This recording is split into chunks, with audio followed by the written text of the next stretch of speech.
Entender o que eram estas línguas, eu fui lançado ao livro do Gênesis. E lançado ao livro do Gênesis, estive de frente do primeiro homem por Deus criado. Nós sabemos o seu nome, Adão.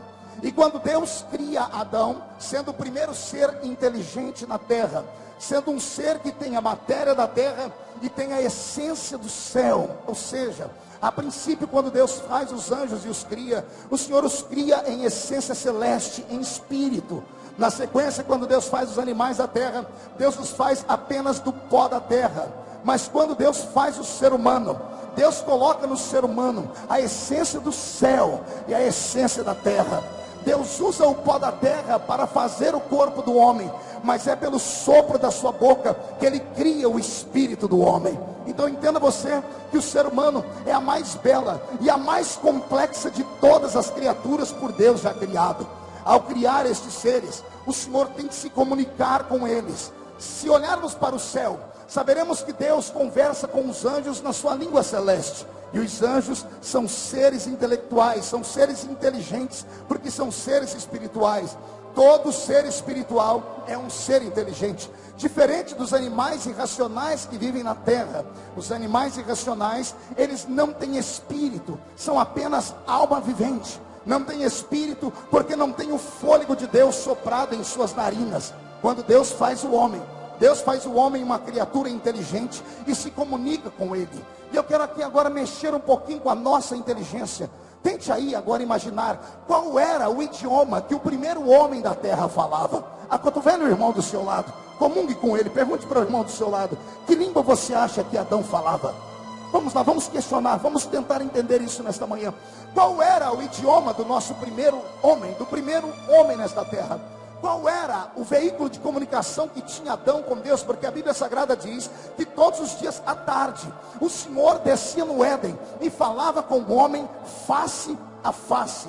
Durante a queda do homem, é nato nós lermos a Bíblia, Deus dizendo assim: eu vi que você, Adão, onde está? Deus questionando ele: onde tu estás, Adão?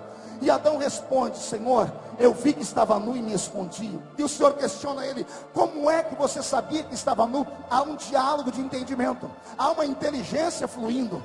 Se você procurar nos livros conhecidos da terra, se você procurar na Barça, na enciclopédia Barça ou no Google, qual foi o primeiro idioma que o homem falou? Porque eles vão dizer que o homem primeiro falava por sinais, por gestos de mão, por fumaça, por pedras, por paus. Mas nós ficamos com a palavra do Senhor. Foi criado um ser inteligente. Então, se perguntarmos a eles, eles vão dizer que a língua que o homem falava, o mais próximo da língua do primeiro homem, do homem primitivo, era uma língua da Suméria, o sumeriano. Mas para nós que somos celestianos, para nós que somos pentecostais até o tutano dos ossos, sabemos que a primeira língua do homem não era uma língua como eles falam. A primeira língua do homem era uma língua crível, era uma língua inteligente. E o que eu vou falar agora vai mexer com a sua estrutura. Se os céus tinham criaturas inteligentes, que eram os anjos, e os anjos falavam com Deus numa língua celestial, quando Deus criou o primeiro homem na terra, qual era o idioma que você acha que Deus plantou dentro dele? O primeiro idioma que Adão falava era o idioma de Deus, porque ele entendia Deus na sua essência, e ele falava com Deus na sua essência. Vai prestando atenção no contexto e na construção dessa mensagem, e você vai entender onde eu quero chegar. Deus falava com o homem, e o homem falava com Deus. Após a queda do homem, houve uma ruptura de alianças, houve uma ruptura de amizades, mas mesmo assim, Deus permaneceu com a língua que o homem pudesse com ele se comunicar. Mas quando chegamos no estopim da raça humana, sendo uma raça que não mais cria em Deus e a sua confiança, quando chegamos na Torre de Babel, quando subimos com ela, ou no alto do monte dela, vemos os homens construindo, olhamos para o céu e sentimos o peso da ira de Deus. Deus olhando para a terra, vendo que os homens o estavam chamando de mentiroso, porque o Senhor havia dito que não destruiria mais a terra com água. Se o Senhor havia dito que não destruiria mais a terra com água, ora, porque eles estavam construindo então uma torre? Naquele momento houve uma ruptura de fato entre a aliança celeste com o homem. E quando isso acontece, senhoras e senhores, o Senhor conclama no céu: eia, desçamos e confundamos a língua dos homens. Eu tive acesso aos escritos originais e descobri que a palavra confundir a língua dos homens no original significa: tiremos do homem o poder de se comunicar conosco. Tiremos do homem o poder de falar conosco numa língua inteligente. É na Torre de Babel que o homem perde a linguagem celeste. É na Torre de Babel que o homem perde o contato de fato com Deus, porque o homem trai a presença do Senhor. É também pelo começo da Bíblia Sagrada que o Senhor diz: o meu espírito não estará mais com o homem, o meu espírito não permanecerá mais com esta raça que não pode me adorar, que não pode mais me agradecer. Deus corta o contato de ligação com o homem. Passa-se o tempo, Deus olha pela Mesopotâmia e vê que o homem sozinho não tem força de nada, porque o homem sem a presença do Espírito Santo que estava nele, torna-se um animal, uma besta fera, um bárbaro. Imagine você que o mesmo homem que constrói a Torre de Babel, Nimrod, mata o seu pai e casa com a sua mãe, mantém relações com ela e tem filhos com ela. A raça de homens que vem para a terra sem a presença do Espírito Santo é uma raça maldita. É aí que entra a substância do amor celeste.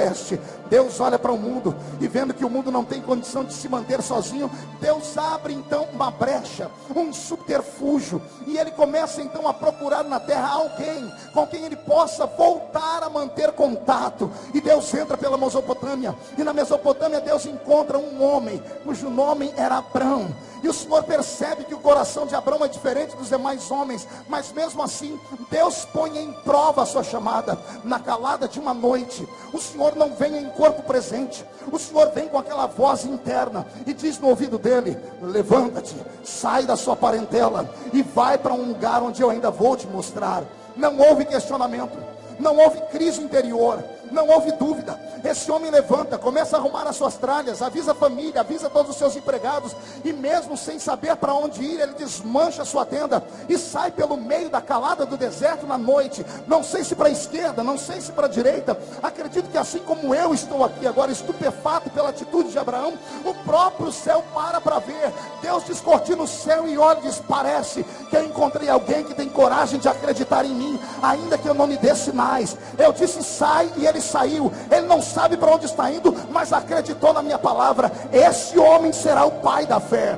Quando esse homem se intitula ou recebe o título de pai da fé, Deus fica tão feliz com ele, que naquela mesma noite, quando o seu corpo já não aguenta mais caminhar, ele para, monta uma tenda novamente, e quando ele vai dormir, vem a voz do Senhor de novo e diz: Abraão, sai da sua tenda agora e olha para o céu e conta as estrelas do céu. Obediente, penso eu, ele começa a contar uma, duas, não sei quantas ele chegou. Nessa nossa terra, nesse nosso mundo moderno, no livro do Guinness Book, foi considerado um indiano, um homem com a maior visão da terra. Ele conseguiu catalogar a olho nu durante 3 dias, com pessoas do seu lado, 2.500 estrelas diferentes. Se Abraão tivesse o QI desse homem, vamos imaginar 2.500 estrelas e a voz do patriarca embargando e parando, e Deus dizendo: por que parou de contar? E ele dizendo: porque não dou conta de contar. O Senhor me manda fazer algo que eu não dou conta. Eu imagino uma gargalhada celeste, eu imagino um gozo no céu, e Deus dizendo: ainda bem que você não conseguiu contar,